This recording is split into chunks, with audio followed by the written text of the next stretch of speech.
मैंने खुद ही उसके लिए अंतिम जागरण किया था, सर बैरिस्टन सेल्मी ने कहा जब उन्होंने गाड़ी के पीछे पड़े शव को देखा।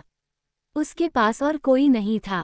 मुझे बताया गया कि घाटी में उसकी एक माँ थी। भोर की पीली रोशनी में युवा शूरवीर ऐसा लग रहा था मानो वह सो रहा हो।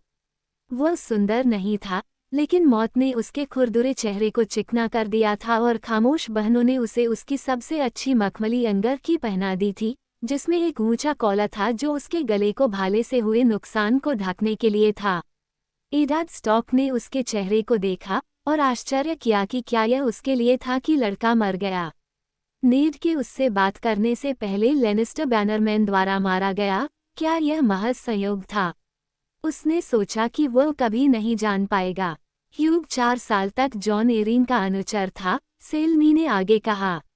उत्तर की ओर जाने से पहले राजा ने उसे जॉन की याद में नाइट की उपाधि दी थी। वह लड़का इसे बहुत चाहता था, फिर भी मुझे डर है कि वह इसके लिए तैयार नहीं था।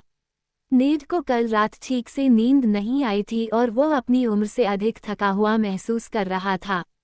उन्होंने कहा, हम में से कोई भी कभी तैयार नहीं होता, नाइटहुड के लिए, मृत्यु के लिए। नीड ने धीरे से लड़के को अपने लबादे से ढक दिया, जो खून से सना हुआ नीला रंग था और जिसके किनारे अर्धचंद्राकार थे। जब उसकी मां ने पूछा कि उसका बेटा क्यों मरा, तो उसने कड़वाहट से सोचा, वे उसे बताएंगे कि उसने राजा के हाथ एडाद स्टॉक के सम्मान के लिए लड़ाई लड़ी थी। यह अनावश्यक था। युद्ध एक खेल नहीं होना चाहिए। नीड गाड़ी के बगल में खड़ी महिला की ओर मुड़ा, जो भूरे रंग में लिपटी हुई थी। उसका चेहरा उसकी आंखों के अलावा छिपा हुआ था।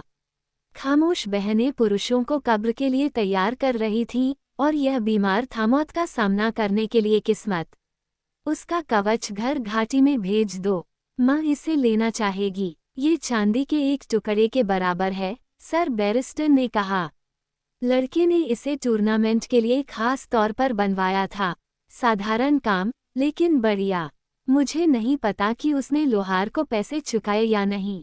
उसने कल पैसे चुकाए, मेरे मालिक, और उसने बहुत ज्यादा पैसे चुकाए, नीड ने जवाब दिया।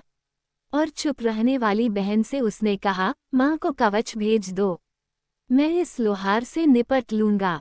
उसने अपना सिर झुका लिया। इसके बाद सर बैरिस्टन नीड के साथ राजा के मंडप में चले गए।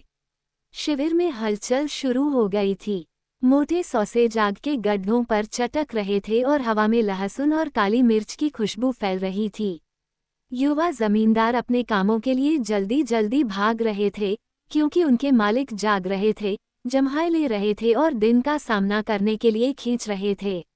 एक नौकर ने अपनी बांह के नीचे एक हंस को पकड़ते हुए अपने घुटने मोड़ लिए जब उसने उन्हें देखा। महाराज, उसने बड़बड़ाते हुए कहा, जबकि हंस ने उसकी उंगलियों पर चोंच मारी और आवाज निकाली। प्रत्येक तंबू के बाहर प्रदर्शित ढाली उसके अधिभोगी का संकेत देती थी।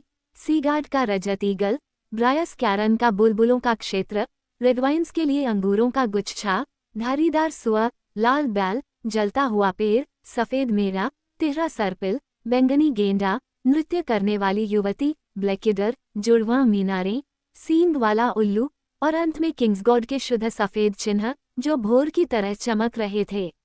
राजा का इरादा आज हाथापाई में लड़ने का है, सर बैरिस्टन ने कहा जब वे सर मेरिन की ढाल के पास से गुजर रहे थे, जिसका रंग एक गहरे घाव से गंदा हो गया था, जहां लोरस टायरेल के भाले ने लकड़ी पर निशान बना दिया था जब उसने उसे काठी से नीचे गिराया था। हाँ, नीड ने गंभीरता से कहा। जोरी ने उसे कल रात जगाकर यह खबर दी थी। आश्चर्य नहीं कि वह इतनी बुरी तरह सोया था। सर बैरिस्टन के चेहरे पर परेशानी थी। कहते हैं कि रात की खूबसूरती भोर होते ही फीकी पड़ जाती है, और शराब के बच्चे अक्सर सुबह की रोशनी में त्याग दिए जाते हैं। वे ऐसा कहते हैं, नीड ने सहमति जताई, लेकिन रॉबर्ट के बारे में ऐसा नहीं है। अन्य लोग शराब के नशे में कही गई बातों पर पुनर्विचार कर सकते हैं, लेकिन रॉबर्ट बैराथियन याद रखेगा और याद रखने पर कभी पीछे नहीं हटेगा। राजा का मंडप पानी के पास ही था, और नदी से आने वाली सुबह की धुंध ने उसे भूरे रंग के धुंधले टुकड़ों में लपेट दिया था। ये पूरी तरह से सुनहरे रेशम से बना था। शिविर में सबसे बड़ी और भव्य संरचना थी। प्रवेश द्वार पर रॉबर्ट का युद्ध हथौड़ा एक विशाल लोहे की ढाल के पास प्रदर्शित किया गया था, जिस पर हाउस बेराथियोन के मुकुटधारी हिरन का चित्र अंकित था। नेड को उम्मीद थी कि राजा अभी भी शराब में डूबे हुए सो रहे होंगे, लेकिन किस्मत ने उनका साथ नहीं दिया। उन्होंने पाया कि रॉबर्ट एक पॉलिश किए हुए सींग से बियर पी रहा था और दो युवा शूरवीरों पर अपनी नाराजगी जता रहा था जो उसे अपने कवच में बांधने की कोशिश कर रहे थे।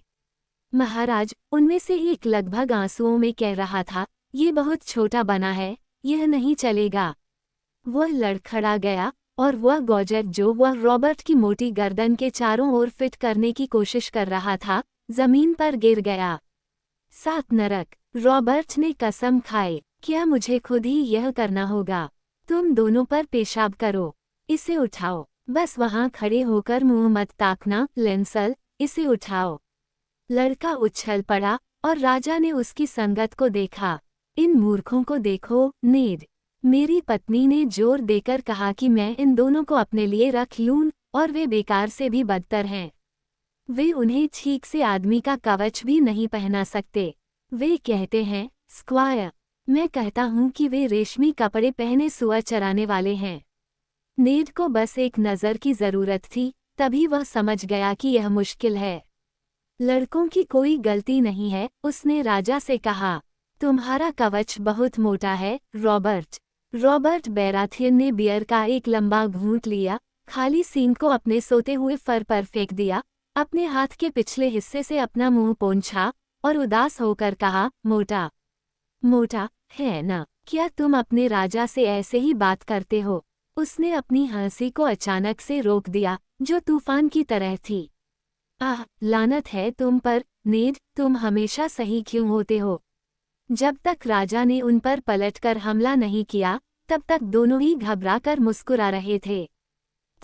हाँ, तुम दोनों, तुमने हाथ की आवाज सुनी। राजा अपने कवच के लिए बहुत मोटा है। जाओ सर एरन सांतागर को खोजो। उससे कहो कि मुझे ब्रेस्टप्लेट स्ट्रक्चर की जरूरत है। अभी। तुम किसका इंतजार कर रहे हो? टेंट से बाहर निकलने की जल्दी में लड़के एक दूसरे से टकरा गए। रॉबर्ट ने तब तक अपना चेहरा सख्त बनाए रखा जब तक वे चले नहीं गए। फिर वह हंसते हुए कुर्सी पर वापस आ गया। सर बैरिस्टन सेल्मी ने उसके साथ हंसी मजाक की। एडाड स्टॉक भी मुस्कुराने में कामयाब हो गया। हालांकि हमेशा गंभीर विचार उसके मन में आते रहे। वो दो शूरवीरों पर ध्यान दिए बिना नहीं रह सका। सुंदर लड़के, गोरे और अच्छे शरीर वाले। एक सेंसा की उम्र का था, जिसके लंबे सुनहरे बाल थे। दूसरा न्या शायद 15 वर्ष के, रेतीले बाल, मूंछों का एक गुच्छा और रानी की तरह पन्नाहरे रंग की आंखें। आह, काश मैं सांतागर का चेहरा देखने के लिए वहां होता, रॉबर्ट ने कहा। मुझे उम्मीद है कि उसके पास उन्हें किसी और के पास भेजने की बुद्धि होगी। हमें उन्हें पूरे दिन चलाते रहना चाहिए। वे लड़के, नेड ने उससे पूछा। लेनिस्टर्स, रॉबर्ट ने अपनी आंखों से आंसू पोंछते हुए सिर हिलाया। चचेरे भाई बहन, लॉर्ड टायविन के भाई के बेटे, मृतकों में से एक, या शायद जीवित। अब जब मैं इस बारे में सोचने लगा हूँ, मुझे याद नहीं है। मेरी पत्नी एक बहुत बड़े परिवार से आती है, नेड ने सोचा, ये बहुत महत्वाकांक्षी परिवार है। उसे जमींदारों से कोई शिकायत नहीं थी, लेकिन रॉबर्ट को रानी के रिश्तेदारों से घिरा हुआ जागते सोते देखना उसे परेशान करता था। लेनिस्टर की पद और सम्मान की भूख की कोई सीमा नहीं थी। बात यह है कि कल रात तुम्हारे और रानी के बीच गुस्से से बात हुई थी। रॉबर्ट के चेहरे पर खुशी की लहर दौड़ गई। उस महिला ने मुझे हाथापाई में लड़ने से मना किया था। अब वो महल में उदास बैठी है, धिक्कार है उस पर। तुम्हारी बहन ने कभी मुझे इस तरह शर्मिंदा नहीं किया होता। तुमने लियाना को कभी उस तरह नहीं जाना जैसा मैंने जाना, रॉबर्ट, नेड ने उससे कहा। तुमने उसकी खूबसूरती तो देखी, लेकिन उसके अंदर का लोहा नहीं देखा। उसने तुम्हें बता दिया होता कि इस झगड़े में तुम्हारा कोई हाथ नहीं है। तुम भी, राजा ने भौहें सिकोड़ी। तुम एक खट्टे आदमी हो, स्टॉक। उत्तर में बहुत लंबे समय तक रहने के कारण तुम्हारे अंदर सारे रस जम गए हैं। खैर, मेरे अभी भी बह रहे हैं। उसने ये साबित करने के लिए अपनी छाती थपथपाई। तुम राजा हो, नेड ने उसे याद दिलाया। जब मुझे बैठना होता है तो मैं लोहे की सीट पर बैठ जाता हूँ। क्या इसका मतलब यह है कि मेरी भूख दूसरे पुरुषों जैसी नहीं है? कभी कभी थोड़ी शराब पीना, बिस्तर पर चीखती हुई लड़की, मेरी टांगों के बीच घोड़े का स्पर्श। 7 नरक, नेड, मैं किसी को मारना चाहता हूँ। सर बैरिस्टन सेल्मी ने कहा, महाराज, उन्होंने कहा, यह उचित नहीं है कि राजा इस लड़ाई में भाग लें। यह एक निष्पक्ष मुकाबला नहीं होगा। कौन आप पर हमला करने की हिम्मत करेगा? रॉबर्ट ईमानदारी से हैरान लग रहा था। क्यों, उन सभी को लानत है, अगर वे कर सकते हैं। और आखिरी आदमी जो खड़ा रह गया, उद्धरण चिन्ह ... तुम्हारे साथ होगा। नेड ने अपनी बात समाप्त की। उसने तुरंत देखा कि सेल्मी ने निशाना साधा था। हाथापाई के खतरे रॉबर्ट के लिए केवल एक स्वाद थे, लेकिन ये बात उसके गर्व को छू गई। सर बैरिस्तान सही कह रहे हैं। 7 राज्यों में ऐसा कोई आदमी नहीं है जो आपको चोट पहुंचाकर आपकी नाराजगी का जोखिम उठाने की हिम्मत करे। राजा खड़ा हो गया, उसका चेहरा लाल हो गया। क्या तुम मुझे बता रहे हो कि ये उछलते हुए काया मुझे जीतने देंगे? निश्चितता के लिए, नेड ने कहा, और सर बैरिस्टन सेल्मी ने मौन सहमति में अपना सिर झुका लिया। एक पल के लिए रॉबर्ट इतना क्रोधित हो गया कि वह बोल नहीं पाया। वह तंबू के पार चला गया, घूम गया, वापस लौटा, उसका चेहरा काला और क्रोधित था। उसने जमीन से अपना कवच उठाया और बिना कुछ कहे गुस्से में उसे बैरिस्टन सेल्मी पर फेंक दिया। सेल्मी ने चकमा दिया। बाहर निकल जाओ, राजा ने फिर ठंडे स्वर में कहा। बाहर निकल जाओ इससे पहले कि मैं तुम्हें मार डालूं। सर बैरिस्टन जल्दी से वहां से चले गए। नेड उनके पीछे जाने ही वाला था कि राजा ने फिर आवाज लगाई। तुम नहीं, नेड। नेड पीछे मुड़ा। रॉबर्ट ने फिर से अपना हॉर्न उठाया, कोने में रखे एक बैरल से उसमें बियर भरी और नेड की तरफ बढ़ा दी। पी लो, उसने कहा। मुझे प्यास नहीं है। पी लो, तुम्हारा राजा इसकी आज्ञा देता है। नेड ने हॉर्न लिया और पी लिया। बियर काली और गाढ़ी थी, इसलिए इतना शक्तिशाली कि इसने आंखों में डंक मार दिया। रॉबर्ट फिर से बैठ गया। लानत है तुम पर, नेड स्टॉक। तुम और जॉन एरिन, मैं तुम दोनों से प्यार करता था। तुमने मेरे साथ क्या किया है? तुम्हें ही राजा होना चाहिए था, तुम्हें या जॉन को। आपका दावा बेहतर था, महमहिम। मैंने तुमसे पीने को कहा था, बहस करने को नहीं। तुमने मुझे राजा बनाया, कम से कम जब मैं बात करता हूँ तो तुम सुनने का शिष्टाचार तो दिखा सकते थे। लानत है तुम पर। मेरी तरफ देखो, नेड। देखो राजा बनने से मेरे साथ क्या हो गया है। भगवान, मेरे कवच के लिए बहुत मोटा, ये कैसे हो गया? रॉबर्ट, पी लो और चुप रहो, राजा बोल रहा है। मैं तुमसे कसम खाता हूँ, मैं कभी इतना जीवित नहीं था जितना कि जब मैं ये सिंहासन जीत रहा था, या इतना मृत नहीं था जितना कि अब जब मैंने इसे जीत लिया है। और सेर्सी, मुझे उसके लिए जॉन एरिन का शुक्रिया अदा करना है। लियाना को मुझसे छीन लिए जाने के बाद मेरी शादी करने की कोई इच्छा नहीं थी, लेकिन जॉन ने कहा कि राज्य को एक वारिस की जरूरत है।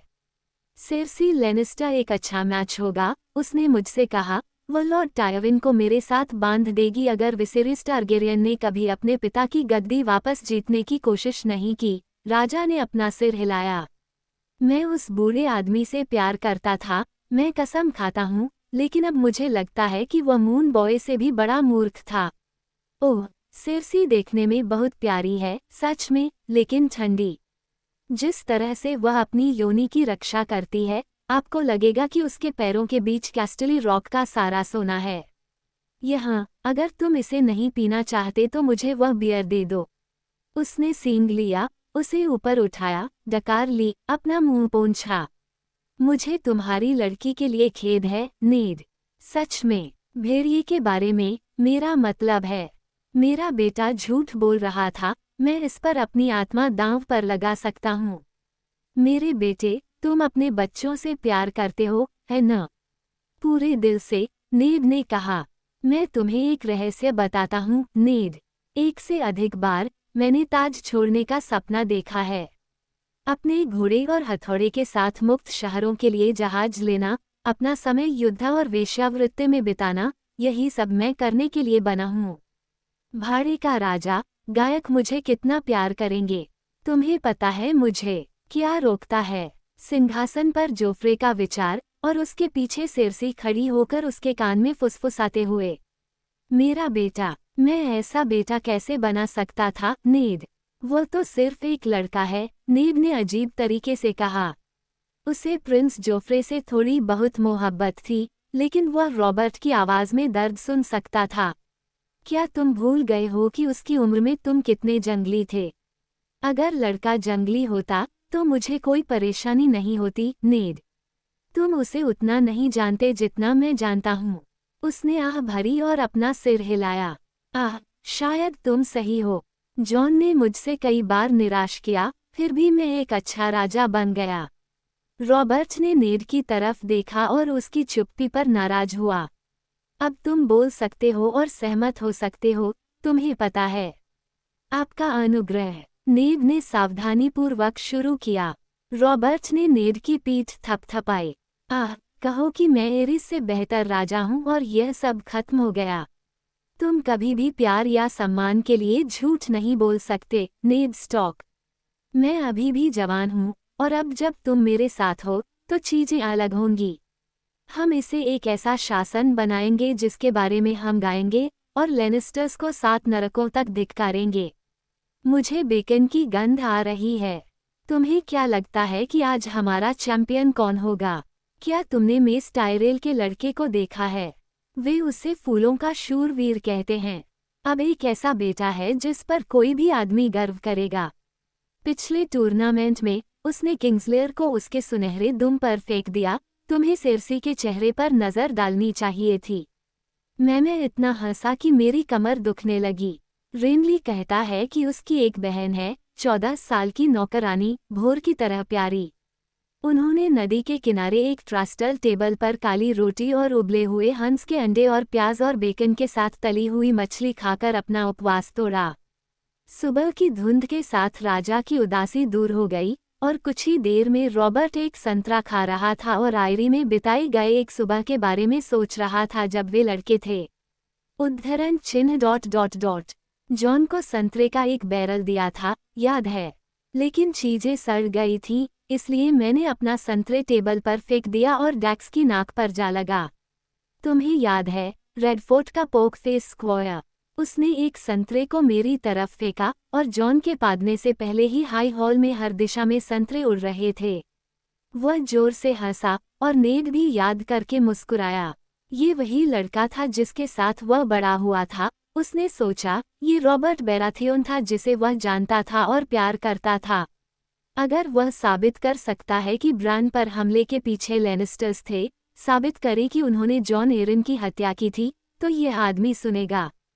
फिर सेर्सी गिर जाएगी, और उसके साथ किंग्सलेयर भी, और अगर लॉर्ड टायविन ने पश्चिम को जगाने की हिम्मत की, तो रॉबर्ट उसे कुचल देगा जैसे उसने ट्राइडेंट पर रेगर टागेरियन को कुचल दिया था। वो ये सब बहुत स्पष्ट रूप से देख सकता था। वह नाश्ता एडाद स्टॉक द्वारा लंबे समय में खाए गए किसी भी नाश्ते से बेहतर था, और उसके बाद उसके चेहरे पर मुस्कान आना पहले से अधिक आसान हो गया, जब तक कि टूर्नामेंट के पुनः शुरू होने का समय नहीं आ गया। नेड राजा के साथ घुड़सवारी के मैदान में चला गया। उसने सेंसा के साथ अंतिम झुकाव देखने का वादा किया था। सेप्टा मोर्डन आज बीमार थी, और उसकी बेटी घुड़सवारी के अंत को मिस नहीं करना चाहती थी। जब उसने रॉबर्ट को उसके स्थान पर देखा, तो उसने देखा कि सेर्सी लेनिस्टर ने दिखाई नहीं देने का फैसला किया था। राजा के बगल वाली जगह खाली थी। इससे भी नेड को उम्मीद की वजह मिली। वो अपने कंधे पर बैठकर अपनी बेटी के पास गया और दिन के पहले युद्ध के लिए सींग बजने पर उसे पाया। संसा इतनी तल्लीन थी कि उसे उसके आने का एहसास ही नहीं हुआ। सेंडर क्लेगन सबसे पहले सवार के रूप में सामने आए। उन्होंने अपने कालिक भूरे कवच के ऊपर जैतून हरे रंग का लबादा पहना था। वह और उनका शिकारी कुत्ते का सिर वाला हेलमेट ही उनके आभूषण के रूप में एकमात्र रियायत थी। किंग्सलेयर पर 100 सुनहरे ड्रैगन हैं, लिटिलफिंगर ने जोर से घोषणा की, जब जेमी लेनिस्टर एक सुंदर ब्लड बे डेस्ट्रिया पर सवार होकर सूची में शामिल हुआ। घोड़े ने सोने की परत चढ़ी रिंगमेल की चादर पहनी हुई थी और जैमी सिर से एड़ी तक चमक रहा था। यहाँ तक कि उसका भाला भी समर आइल्स की सुनहरी लकड़ी से बना था। हो गया, लॉर्ड रेनली ने चिल्लाकर कहा। आज सुबह हाउंड भूखा दिख रहा है। लिटिल फिंगर ने सूखी आवाज में कहा, भूखे कुत्ते भी जानते हैं कि उन्हें खिलाने वाले हाथ को काटना ठीक नहीं है। सेंडा क्लेगन ने एक जोरदार आवाज के साथ अपना छज्जा नीचे गिराया और अपनी स्थिति संभाली। सर जेमी ने कॉमन्स में किसी महिला को एक चुंबन दिया, धीरे से अपना छज्जा नीचे किया और सूची के अंत तक चला गया। दोनों पुरुषों ने अपने भाले जमा लिए। नेड स्टॉक को उन दोनों को हारते हुए देखना सबसे अच्छा लगता, लेकिन सेंसा ये सब नम आंखों और उत्सुकता से देख रही थी। घोड़ों के सरपट दौड़ने पर जल्दबाजी में बनाई गई गैलरी कांप उठी। हाउंड आगे की ओर झुका हुआ था, उसका भाला स्थिर था, लेकिन जेमी ने टक्कर से पहले ही अपनी सीट को चतुराई से बदल दिया। क्लेगन की नोक शेर के चिन्ह वाली सुनहरी ढाल पर हानिरहित रूप से मुड़ गई, जबकि उसकी अपनी नोक सीधी लगी। लकड़ी टूट गई और हाउंड लड़खड़ा गया, अपनी सीट बचाने के लिए संघर्ष कर रहा था। सेंसा ने दम तोड़ दिया। आम लोगों से एक कर्कश जयकार उठी। मुझे आश्चर्य है कि मुझे आपका पैसा कैसे खर्च करना चाहिए, लिटिल फिंगर ने लॉर्ड रेनली को पुकारा। हाउंड किसी तरह अपनी काठी में टिका रहा। उसने अपने घोड़े को जोर से घुमाया और दूसरी बार वापस जाने के लिए वापस चला गया। जेमी लेनिस्टर ने अपना टूटा हुआ भाला फेंका और अपने साथी के साथ मजाक करते हुए एक नया भाला उठाया। हाउंड तेजी से आगे बढ़ा। लेनिस्टर उससे मिलने के लिए आगे बढ़ा। इस बार जब जेमी ने अपनी सीट बदली, तो सेंडा क्लेगन भी उसके साथ बदल गया। दोनों भालों में विस्फोट हो गया और जब तक छर्रे ठीक हुए, एक सवारहीन ब्लडबे घास की तलाश में भाग रहा था, जबकि सर जेमी लेनिस्टर मिट्टी में लुढ़क रहा था, सुनहरा और दागदार। संसा ने कहा, मुझे पता था कि हाउंड जीतेगा। लिटिल फिंगर ने यह बात सुन ली। अगर तुम्हें पता है कि दूसरा मैच कौन जीतने वाला है, तो अभी बोलो, इससे पहले कि लॉर्ड रेनली मुझे पूरी तरह से हरा दे, उसने कहा। नेड मुस्कुराया। यह अफसोस की बात है कि शैतान हमारे साथ नहीं है, लॉर्ड रेनली ने कहा। मुझे दुगना जीतना चाहिए था। जेमी लेनिस्टर फिर से अपने पैरों पर खड़ा हो गया था, लेकिन उसके अलंकृत शेर का हेलमेट उसके गिरने से मुड़ गया था और उसमें डेंट पड़ गया था और अब वो उसे उतार नहीं सकता था। आम लोग चिल्ला रहे थे और इशारा कर रहे थे। लॉर्ड्स और लेडीज अपनी हंसी को दबाने की कोशिश कर रहे थे और असफल हो रहे थे, और इन सब के बावजूद नेड को किंग रॉबर्ट की हंसी सुनाई दे रही थी, जो किसी से भी ज्यादा तेज थी। अंत में उन्हें लेनिस्टर के शेर को एक लोहार के पास ले जाना पड़ा, जो अंधा और लड़खड़ाता हुआ था। तब तक सर ग्रेगर क्लेगन सूची में सबसे ऊपर आ चुके थे। वो बहुत बड़े थे, सबसे बड़े आदमी जिन्हें एडाद स्टॉक ने कभी देखा था। रॉबर्ट बैराथियोन और उनके भाई सभी बड़े आदमी थे, जैसे हाउंड, और विंटरफेल में होडोर नाम का एक सरल दिमाग वाला अस्तबल लड़का था जो उन सभी से छोटा था, लेकिन जिस शूरवीर को वे माउंटेन डेथ राइड्स कहते थे, वह होडोर से बहुत बड़ा था।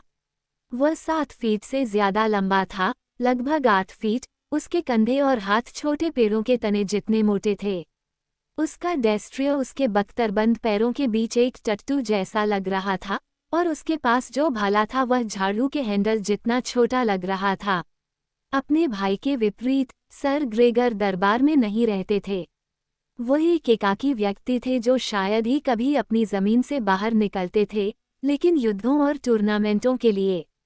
जब किंग्स लैंडिंग गिर गई थी, तब वह लॉर्ड टायविन के साथ थे, 17 साल के एक नए बने शूरवीर, तब भी अपने आकार और अपनी अदम्य क्रूरता के लिए जाने जाते थे।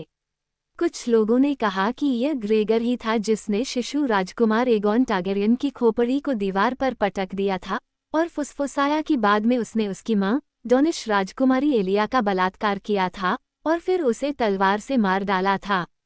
ये बातें ग्रेगर की सुनवाई में नहीं कही गई थीं। नेड स्टॉक को याद नहीं कि उसने कभी उस आदमी से बात की हो, हालांकि ग्रेगर बैलन ग्रेजॉय के विद्रोह के दौरान उनके साथ सवार था, हजारों में से एक शूरवीर। वह बेचैनी से उसे देखता रहा। नेड शायद ही कभी गपशप में ज्यादा दिलचस्पी लेता था, लेकिन सर ग्रेगर के बारे में कही गई बातें अशुभ से ज्यादा थीं। वह जल्द ही तीसरी बार शादी करने वाला था और उसकी पहली 2 पत्नियों की मौत के बारे में बुरी तरह से कानाफूसी सुनी गई थी।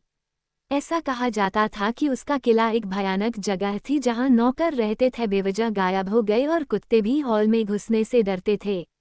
और वहां एक बहन थी जो अजीब परिस्थितियों में जवान मर गई थी और आग ने उसके भाई को विकृत कर दिया था और शिकार दुर्घटना ने उनके पिता को मार डाला था। ग्रेगर को रखवाली, सोना और पारिवारिक संपत्ति विरासत में मिली थी। उसका छोटा भाई सेंडर उसी दिन लेनिस्टर्स के साथ सेवा करने के लिए चला गया था और ऐसा कहा जाता है कि वो कभी वापस नहीं आया, यहाँ तक कि मिलने भी नहीं गया। जब फूलों का शूरवीर आया तो भीड़ में एक बड़बड़ाहट फैल गई और उसने सांसा की उत्साहपूर्ण फुसफुसाहट सुनी, ओह वह बहुत सुंदर है। सर लोरस टायरेल एक ईख की तरह पतला था। उसने एक शानदार चांदी के कवच का सूट पहना हुआ था जो एक चमकदार चमक के लिए पॉलिश किया गया था और काली लताओं और छोटे नीले रंग के भूल भुलैया से सजे हुए थे। आम लोगों ने नेड के साथ ही उसी पल महसूस किया कि फूलों का नीला रंग नीलम से आया था। 1000 गले से एक आह निकली। लड़के के कंधों पर उसका लबादा भारी लटका हुआ था। ये भूल भुलैया से बुना गया था, असली सैकड़ों ताजे फूलों को एक भारी ऊनी केप पर सिल दिया गया था। उसका घोड़ा अपने सवार की तरह ही दुबला पतला था, एक सुंदर ग्रे घोड़ी जो गति के लिए बनी थी। सर ग्रेगर के विशाल घोड़े ने उसकी गंध को पकड़ते ही तुरही बजाई। हाइगोडन के लड़के ने अपने पैरों से कुछ किया और उसका घोड़ा नर्तक की तरह फुर्तीला होकर बगल की ओर उछलने लगा। संसा ने उसकी बांह पकड़ ली। पिताजी, सर ग्रेगर को उसे चोट न पहुंचाने दे, उसने कहा। नेड ने देखा कि वह गुलाब पहने हुए थी जो सर लोरस ने उसे कल दिया था। जॉरी ने उसे इसके बारे में भी बताया था। ये टूर्नामेंट के भाले हैं, उसने अपनी बेटी से कहा। वे इन्हें टकराने पर टुकड़े टुकड़े कर देते हैं ताकि कोई घायल न हो। फिर भी उसे गाड़ी में अर्धचंद्राकार लबादा पहने मृत लड़का याद आ गया और उसके गले में शब्द कच्चे थे। सर ग्रेगर को अपने घोड़े को नियंत्रित करने में परेशानी हो रही थी। घोड़ा चिल्ला रहा था और जमीन पर पंजे मार रहा था, अपना सिर हिला रहा था। माउंटन ने जानवर को बख्तरबंद बूट से बेरहमी से लात मारी। घोड़ा पीछे की ओर उछला और लगभग उसे गिराने ही वाला था। फूलों के शूरवीर ने राजा को सलामी दी, घोड़े पर सवार होकर कतार के सबसे दूर के छोर पर पहुंचा और अपना भाला तैयार करके खड़ा कर दिया। सर ग्रेगर ने अपने जानवर को कतार में खड़ा किया और लगाम से लड़ने लगा। और अचानक ये शुरू हो गया।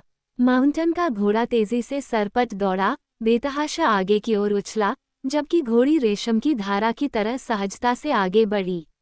सर ग्रेगर ने अपनी ढाल को सही जगह पर घुमाया, अपने भाले से करतब दिखाया और इस दौरान अपने अनियंत्रित घोड़े को सीधी रेखा में रखने की कोशिश की और अचानक लोरस टायरेल उस पर चढ़ गया। उसने अपने भाले की नोक को वहीं रखा और पलक झपकते ही माउंटन गिर गया।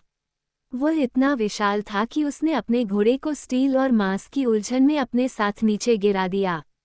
नेड ने तालियां, जयकारे, सीटियां, चौंक कर सांस लेना, उत्साहित बड़बड़ाना और इन सब से ऊपर हाउंड की कर्कश हंसी सुनी। फूलों का शूरवीर सूची के अंत में लगाम कसकर खड़ा हो गया। उसका भाला भी नहीं टूटा था। जब उसने अपना छज्जा उठाया तो उसके नीलम धूप में चमक रहे थे, मुस्कुरा रहे थे। आम लोग उसके लिए पागल हो गए। मैदान के बीच में सर ग्रेगर क्लेगन ने खुद को अलग किया और अपने पैरों पर खड़ा हो गया। उसने अपना हेलमेट उतार दिया और उसे जमीन पर पटक दिया। उसका चेहरा गुस्से से काला पड़ गया और उसके बाल उसकी आंखों में गिर गए। मेरी तलवार, उसने अपने अनुचर से चिल्लाकर कहा और लड़का उसे लेकर उसके पास दौड़ा। तब तक उसका घोड़ा भी अपने पैरों पर खड़ा हो गया था। ग्रेगर क्लेगन ने घोड़े को इतनी क्रूरता से एक ही वार से मार डाला कि उसकी गर्दन आधी कट गई। जयकारे एक ही पल में चीख में बदल गए। घोड़ा घुटनों के बल बैठ गया और मरते समय चीखने लगा। तब तक ग्रेगर अपनी खूनी तलवार को मुट्ठी में दबाए सर लोरस टायरेल की ओर बढ़ रहा था। उसे रोको, नेड चिल्लाया, लेकिन उसके शब्द दहाड़ में खो गए। बाकी सभी लोग भी चिल्ला रहे थे और संसा रो रही थी। ये सब बहुत तेजी से हुआ। फूलों का शूरवीर अपनी तलवार के लिए चिल्ला रहा था, जबकि सर ग्रेगर ने अपने अनुचर को एक तरफ धकेल दिया और अपने घोड़े की लगाम पकड़ने की कोशिश की। घोड़ी ने खून की गंध सूंघी और पीछे हट गई। लोरस टायरेल अपनी सीट पर बैठा रहा, लेकिन मुश्किल से। सर ग्रेगर ने अपनी तलवार घुमाई, एक क्रूर 2 हाथ वाला वार जिसने लड़के की छाती पर वार किया और उसे काठी से नीचे गिरा दिया। घोड़ा घबराहट में भाग गया, जबकि सर लोरस मिट्टी में अचेत पड़ा था। लेकिन जैसे ही ग्रेगर ने जानलेवा वार करने के लिए अपनी तलवार उठाई, एक कर्कश आवाज ने चेतावनी दी, उसे छोड़ दो, और एक स्टील कपड़े वाले हाथ ने उसे लड़के से दूर खींच लिया। माउंटन शब्दहीन क्रोध में घूम गया, अपनी लंबी तलवार को अपनी पूरी ताकत के साथ मारक चाप में घुमाया, लेकिन हाउंड ने वार को पकड़ा और उसे घुमा दिया, और ऐसा लगा कि अनंत काल तक दोनों भाई एक दूसरे पर वार करते रहे, जबकि एक चकित लोरस टायरेल को सुरक्षित स्थान पर पहुंचाया गया। 3 बार नेड ने सर ग्रेगर को शिकारी कुत्ते के सिर वाले हेलमेट पर क्रूर वार करते देखा, फिर भी सेंडर ने एक बार भी अपने भाई के असुरक्षित चेहरे पर वार नहीं किया। राजा की आवाज ने ही इसे खत्म किया। राजा की आवाज और 20 तलवारें। जॉन एरिन ने उन्हें बताया था कि एक कमांडर को युद्ध के मैदान में अच्छी आवाज की जरूरत होती है, और रॉबर्ट ने ट्राइडेंट पर इस बात को सच साबित कर दिया था। उसने अब उस आवाज का इस्तेमाल किया। इस पागलपन को बंद करो, उसने जोर से कहा, अपने राजा के नाम पर। हाउंड एक घुटने पर बैठ गया। सर ग्रेगर के वार से हवा कट गई, और आखिरकार उसे होश आया। उसने अपनी तलवार नीचे गिरा दी और रॉबर्ट को घूर कर देखा, जो अपने किंग्सगॉड और एक दर्जन अन्य शूरवीरों और रक्षकों से घिरा हुआ था। बिना कुछ कहे, वो मुड़ा और बैरिस्टन सेल्मी को धक्का देकर आगे बढ़ गया। उसे जाने दो, रॉबर्ट ने कहा, और उसी क्षण ये सब खत्म हो गया। क्या हाउंड अब चैंपियन है? संसा ने नेड से पूछा। नहीं, उसने उससे कहा। दोनों के बीच एक अंतिम मुकाबला होगा, हाउंड और फूलों का नाइट। लेकिन आखिरकार सेंसा का हक बनता था। कुछ ही पलों बाद सर लोरस टायरेल एक साधारण लिनेन डबलट में मैदान पर वापस आए और सेंडर क्लेगन से कहा, मैं तुम्हारा जीवन ऋणी हूँ। आज का दिन तुम्हारा है, सर। मैं कोई शेर नहीं हूँ, हाउंड ने जवाब दिया, लेकिन उसने जीत हासिल की, चैंपियन का पस लिया, और शायद अपने जीवन में पहली बार कॉमन्स का प्यार भी पाया। जब वह अपने मंडप में लौटने के लिए सूचियों को छोड़कर चला गया, तो लोगों ने उसका उत्साहवर्धन किया। जब नेड सेंसा के साथ तीरंदाजी के मैदान में गया, तो लिटिल फिंगर और लॉर्ड रेनली और कुछ अन्य लोग भी उनके साथ हो लिए। टायरेल को पता था कि घोड़ी गर्मी में है, लिटिल फिंगर कह रहा था। मैं कसम खाता हूँ कि लड़के ने पूरी योजना बनाई थी। ग्रेगर हमेशा से ही बड़े, गुस्सैल घोड़ों को पसंद करता रहा है, जिनमें समझदारी से ज्यादा जोश होता है। यह विचार उसे मजेदार लगा। सर बैरिस्टन सेल्मी को ये बात पसंद नहीं आई। बूढ़े ने कठोरता से कहा, चालबाजी में बहुत कम सम्मान होता है। छोटा सा सम्मान और 20,000 स्वर्ण पदक। लॉर्ड रेनली मुस्कुराए। उस दोपहर डॉनिश माचेस के एक अनजान आम आदमी, इंगुई नाम के एक लड़के ने तीरंदाजी प्रतियोगिता जीती। उसने शेर बालोन स्वान और जलाभर को 100 कदम की दूरी से हराया, जबकि बाकी सभी तीरंदाज छोटी दूरी पर ही हार गए थे। नेड ने एलिन को उसे खोजने और हैंड गार्ड के साथ एक पद की पेशकश करने के लिए भेजा, लेकिन लड़का शराब और जीत और अकल्पनीय धन से लथपथ था, और उसने मना कर दिया। हाथापाई 3 घंटे तक चली। करीब 40 लोगों ने इसमें हिस्सा लिया, फ्रीराइडर्स और हेज नाइट्स और प्रतिष्ठा की तलाश में नए बने स्क्वायर। वे कीचड़ और खून के बीच कुंद हथियारों से लड़े। छोटे छोटे सैनिक एक साथ लड़े और फिर एक दूसरे पर हमला किया, क्योंकि गठबंधन बनते और टूटते रहे, जब तक कि केवल एक आदमी बचा रहा। विजेता लाल पुजारी, थोरोस ऑफ मायर था, एक पागल जिसने अपना सिर मुंडा लिया और एक ज्वलंत तलवार से लड़ा। उसने पहले भी हाथापाई जीती थी। आग की तलवार ने अन्य सवारों के घोड़ों को डरा दिया, और थोरोस को कुछ भी नहीं डरा। अंतिम गिनती में 3 टूटे हुए अंग, एक टूटी हुई कॉलबोन, 1 दर्जन टूटी हुई उंगलियां, 2 घोड़े जिन्हें नीचे रखना पड़ा, और इतने सारे कट, मोच और चोटें थीं कि कोई भी गिन नहीं सकता था। नेड बेहद खुश था कि रॉबर्ट ने भाग नहीं लिया था। उस रात दावत में एडवर्ड स्टॉक पहले से कहीं ज्यादा आशावान था। रॉबर्ट का मूड बहुत अच्छा था, लेनिस्टर्स कहीं नजर नहीं आ रहे थे और यहाँ तक कि उसकी बेटियां भी अच्छा व्यवहार कर रही थीं।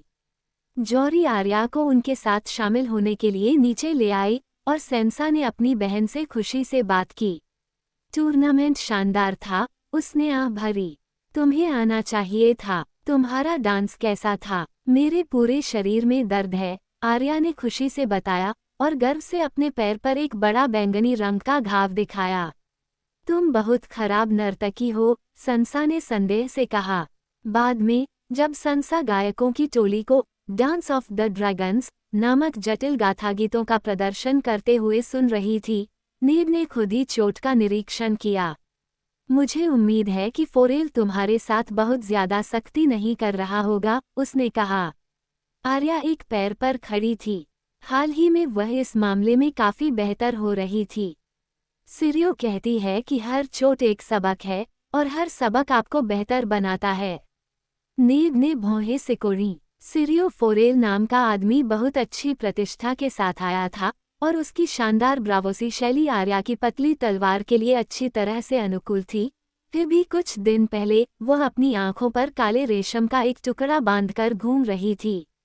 उसने उसे बताया कि सिरियो उसे उसके कान, नाक और त्वचा से देखना सिखा रहा था। इससे पहले उसने उसे स्पिन और बैक फ्लिप करवाया था। आर्या, क्या तुम सच में इसमें बने रहना चाहती हो? उसने सिर हिलाया। कल हम बिल्लियां पकड़ने जा रहे हैं। बिल्लियां? नेड ने आह भरी। शायद इस ब्रावोसी को काम पर रखना एक गलती थी। अगर तुम चाहो तो मैं जॉरी से तुम्हारी पढ़ाई का जिम्मा ले लूंगा, या मैं सर बैरिस्टन से चुपचाप बात कर सकता हूँ। वह अपनी जवानी में 7 राज्यों में सबसे बेहतरीन तलवारबाज था। मुझे वे नहीं चाहिए, आर्या ने कहा।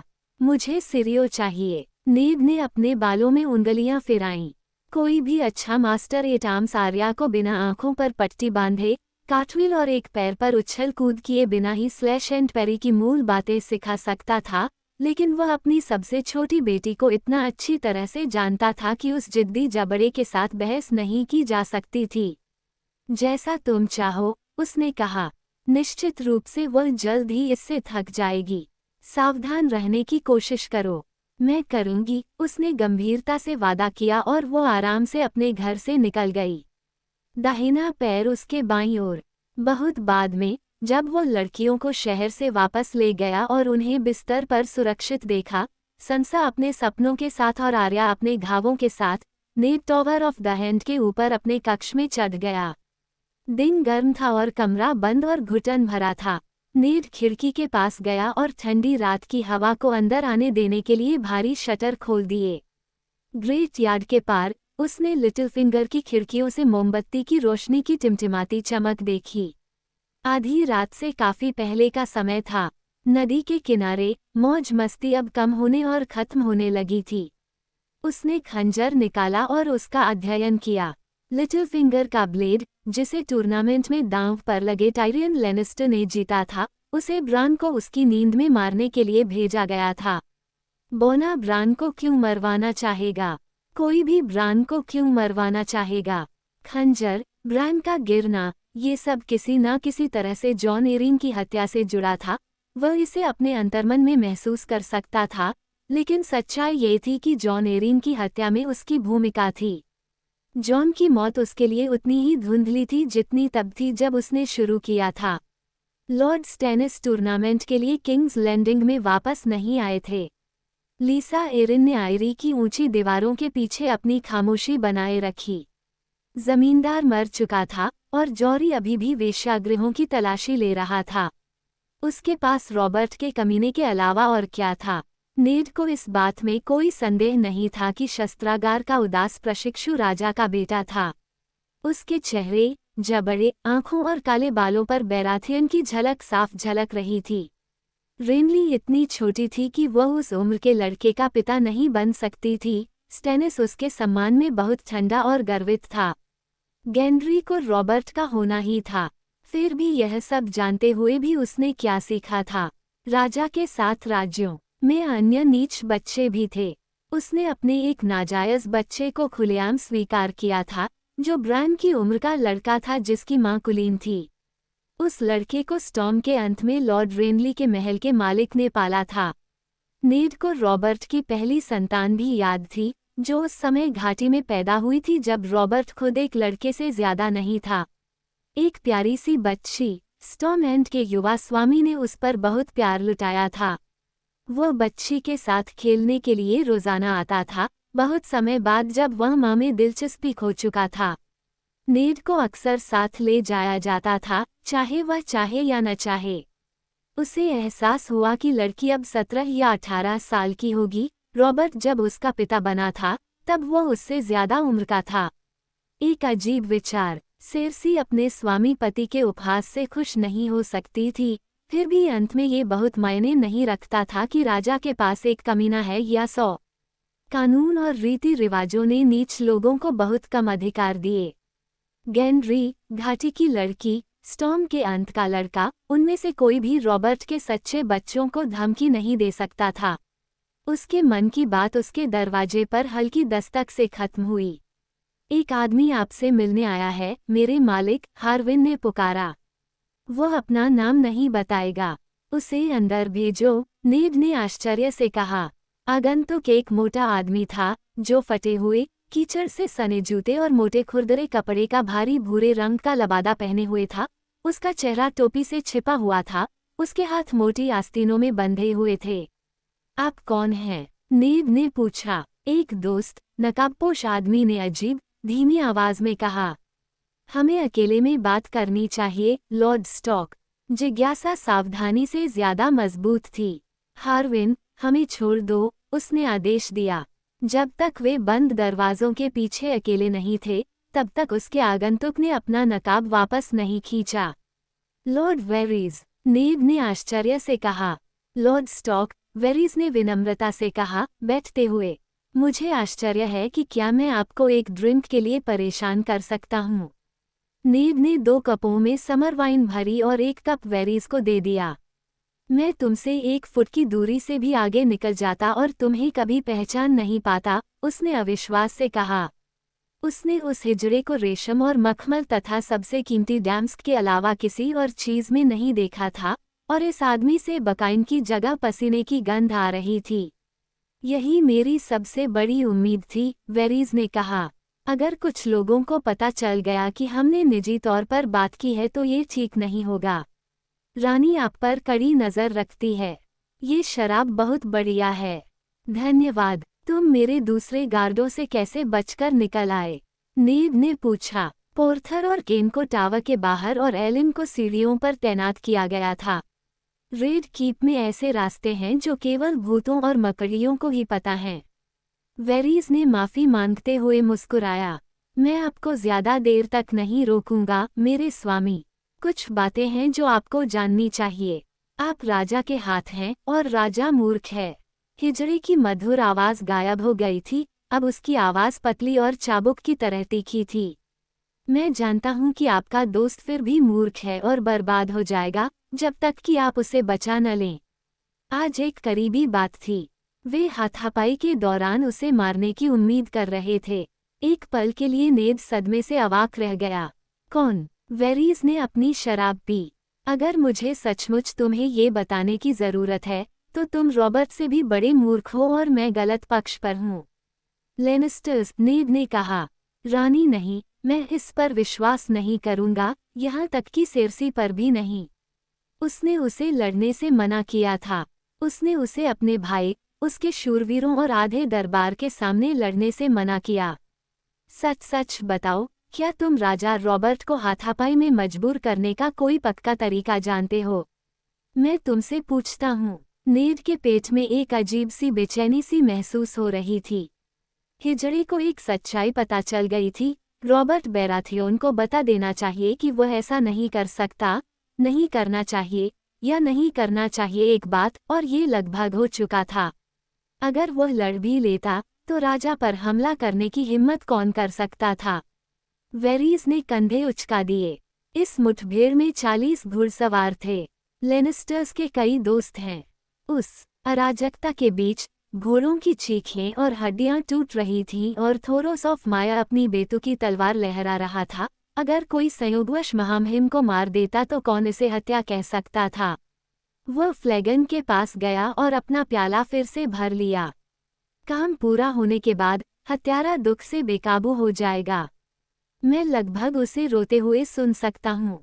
बहुत दुखद। फिर भी इसमें कोई संदेह नहीं है कि दयालु और दयालु विधवा दया करेगी, बेचारे दुर्भाग्यपूर्ण व्यक्ति को उसके पैरों पर उठाएगी और उसे क्षमा के कोमल चुंबन के साथ आशीर्वाद देगी। अच्छे राजा जोफ्रे के पास उसे माफ करने के अलावा कोई विकल्प नहीं होगा। नपुंसक ने उसके गाल को सहलाया। या शायद सेर्सी सर एलिन को उसका सिर काटने देगी। इस तरह से लेनिस्टर्स के लिए जोखिम कम होगा, हालांकि उनके छोटे दोस्त के लिए ये काफी अप्रिय आश्चर्य होगा।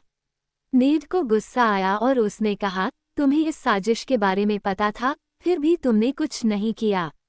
मैं कानाफूसी करने वालों को आदेश देता हूँ, योद्धाओं को नहीं। आप मेरे पास पहले आ सकते थे। ओह हाँ, मैं ये स्वीकार करता हूँ। और आप सीधे राजा के पास भागे होंगे। हाँ। और जब रॉबर्ट को अपने खतरे के बारे में पता चला तो उसने क्या किया होगा? मुझे आश्चर्य है। नीड ने इस पर विचार किया। वो उन सभी को धिक्कारता और फिर भी लड़ता, ये दिखाने के लिए कि वो उनसे डरता नहीं है। वारिस ने अपने हाथ फैलाए। मैं एक और कबूलनामा पेश करूंगा, लॉर्ड एडार्ड। मैं ये जानने के लिए उत्सुक था कि आप क्या करेंगे। आप पूछते हैं कि मेरे पास क्यों नहीं आए, और मुझे जवाब देना होगा, क्यों? क्योंकि मुझे आप पर भरोसा नहीं था, मेरे लॉर्ड। तुम्हें मुझ पर भरोसा नहीं था। नीड बहुत आश्चर्यचकित था। रेड कीप 2 तरह के लोगों को आश्रय देता है, लॉर्ड एडार्ड, वेरीज ने कहा। वे जो राज्य के प्रति वफादार हैं और वे जो सिर्फ अपने प्रति वफादार हैं। आज सुबह तक मैं नहीं बता सकता था कि आप कौन हो सकते हैं, इसलिए मैंने देखने का इंतजार किया और अब मुझे निश्चित रूप से पता चल गया है। वह एक मोटी, कसी हुई छोटी सी मुस्कान के साथ मुस्कुराया और एक पल के लिए उसका निजी चेहरा और सार्वजनिक मुखौटा एक हो गए। मुझे समझ में आने लगा है कि रानी आपसे इतना क्यों डरती है। ओह हाँ, मैं समझता हूँ। तुम ही वह हो जिससे उसे डरना चाहिए, नीड ने कहा। नहीं, मैं वही हूँ जो मैं हूँ। राजा मेरा इस्तेमाल करता है, लेकिन इससे उसे शर्म आती है। हमारा रॉबर्ट सबसे शक्तिशाली योद्धा है और ऐसे मर्दाना आदमी को चुपके चुपके जासूस और हिजड़ों से कोई प्यार नहीं होता। अगर एक दिन ऐसा आए जब सेर्सी फुसफुसाए, उस आदमी को मार डालो, तो इलिन पेन एक झटके में मेरा सिर काट देगी और फिर बेचारे वेरीज के लिए कौन शोक मनाएगा। उत्तर हो या दक्षिण, वे मकड़ियों के लिए कोई गीत नहीं गाते। उसने आगे बढ़कर नेड को अपने कोमल हाथ से छुआ। लेकिन तुम, लॉर्ड स्टॉक, मुझे लगता है। नहीं, मैं जानता हूँ कि वह तुम्हें नहीं मारेगा, अपनी रानी के लिए भी नहीं, और यहीं हमारा उद्धार हो सकता है। ये सब बहुत ज्यादा था। एक पल के लिए एडार्ड स्टॉक को विंटरफेल में वापस लौटने से ज्यादा कुछ नहीं चाहिए था। उत्तर की साफ सुथरी सादगी में, जहां दुश्मन थे सर्दी और दीवार के पार के जंगली लोग। निश्चित रूप से रॉबर्ट के पास अन्य वफादार दोस्त हैं, उसने विरोध किया। उसके भाई, उसके पत्नी, वेरीज ने मुस्कुराते हुए कहा। उसके भाई लेनिस्टर्स से नफरत करते हैं, ये सच है, लेकिन रानी से नफरत करना और राजा से प्यार करना एक ही बात नहीं है न? सर बैरिस्टन को अपना सम्मान पसंद है, ग्रैंड मास्टर पाइसेले को अपना पद पसंद है, और लिटिल फिंगर को लिटिल फिंगर पसंद है। द किंग्स गॉड, कागज की ढाल, हिजड़े ने कहा। इतना हैरान मत होइए, लॉर्ड स्टॉक। जैमे लेनिस्टर खुद व्हाइट स्वॉर्ड्स का शपथबद्ध भाई है, और हम सभी जानते हैं कि उसकी शपथ का क्या महत्व है। वे दिन जब रायम रेडवाइन और प्रिंस एमोन द ड्रैगन नाइट जैसे लोग सफ़ेद लबादा पहनते थे, अब धूल में मिल गए हैं और गा रहे हैं। इन सातों में से केवल सर बैरिस्टन सेल्मी ही असली स्टील से बना है, और सेल्मी बूढ़ा है। सर बोरोस और सर मेरिन रानी के हड्डी तक के प्राणी हैं, और मुझे बाकी लोगों पर गहरा संदेह है। नहीं, मेरे प्रभु, जब तलवारें सच में सामने आएंगी, तो आप ही एकमात्र सच्चे दोस्त होंगे जो रॉबर्ट बेराथियोन के होंगे। रॉबर्ट को बताना ही होगा, नेड ने कहा।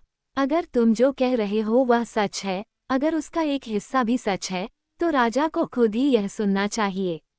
और हम उनके सामने क्या सबूत रखें? मेरे शब्द उनके शब्दों के विरुद्ध, मेरी छोटी चिड़िया रानी और किंग्सलेयर के विरुद्ध, उसके भाइयों और उसकी परिषद के विरुद्ध, पूर्व और पश्चिम के वार्डन के विरुद्ध, कैस्टली रॉक की सारी ताकत के खिलाफ। कृपया सर एलन को सीधे बुलाएं, इससे हम सबका कुछ समय बच जाएगा। मुझे पता है कि वह रास्ता कहाँ खत्म होता है। फिर भी यदि आप जो कह रहे हैं वह सच है, तो वे समय का इंतजार करेंगे और फिर से प्रयास करेंगे। वास्तव में वे ऐसा करेंगे, वेरीज ने कहा, और मुझे डर है कि जल्द ही ऐसा होगा। आप उन्हें बहुत चिंतित कर रहे हैं, लॉर्ड एडार्ड, लेकिन मेरे छोटे पक्षी सुन रहे होंगे और हम दोनों मिलकर उन्हें रोक सकते हैं, आप और मैं। वह उठा और अपना नकाब ऊपर खींच लिया ताकि उसका चेहरा एक बार फिर छिप जाए। शराब के लिए धन्यवाद, हम फिर से बात करेंगे। जब आप मुझे अगली बार परिषद में देखें, तो मेरे साथ अपनी आदत के अनुसार ही व्यवहार करना सुनिश्चित करें। आपको यह मुश्किल नहीं लगेगा। वह दरवाजे पर ही था जब नेड ने पुकारा, वेरीज, हिजड़ा पीछे मुड़ा। जॉन एरिन की मौत कैसे हुई? मुझे आश्चर्य है कि आप कब ऐसा करेंगे। मुझे बताओ। वे इसे लिस के आंसू कहते हैं। एक दुर्लभ और महंगी चीज, पानी की तरह साफ और मीठी, और इसका कोई निशान नहीं रहता। मैंने लॉर्ड एरिन से एक चखने वाले का इस्तेमाल करने की विनती की, इसी कमरे में मैंने उनसे विनती की, लेकिन उन्होंने मेरी एक न सुनी। उन्होंने मुझसे कहा कि केवल एक कमज़ोर इंसान ही ऐसी चीज़ के बारे में सोच सकता है। नेड को बाकी सब पता होना था। उसे जहर किसने दिया? कोई प्यारा दोस्त जो अक्सर उसके साथ मांस और मधु साझा करता था, इसमें कोई संदेह नहीं है। ओह, लेकिन कौन सा? ऐसे कई थे। लॉर्ड एरिन एक दयालु, भरोसेमंद आदमी था। नपुंसक ने आह भरी। एक लड़का था। वह जो कुछ भी था, वह जॉन एरिन का ऋणी था, लेकिन जब विधवा अपने घरवालों के साथ आयरी भाग गई, तो वह किंग्स लैंडिंग में रहा और समृद्ध हुआ। दुनिया में युवा को बढ़ते देखना हमेशा मेरे दिल को खुश करता है। कोरा फिर से उसकी आवाज में था, हर शब्द एक प्रहार था। उसने टूर्नामेंट में एक वीर व्यक्ति का रूप धारण किया होगा, वह अपने चमकीले नए कवच में, अपने लबादे पर उन अर्धचंद्राकार चांद के साथ। अफसोस है कि वह इतनी असमय मर गया, इससे पहले कि आप उससे बात कर पाते। नेड को लगा कि उसे आधा जहर दिया गया है। स्क्वायर, उसने कहा, सर ह्यूग, पहियों के भीतर पहियों के भीतर पहियों। नेड का सिर धड़क रहा था। क्यों? अब क्यों? जॉन एरिन 14 साल से हैंड था। वह क्या कर रहा था कि उन्हें उसे मारना पड़ा? सवाल पूछ रहा हूँ, वेरीज ने दरवाजे से बाहर जाते हुए कहा।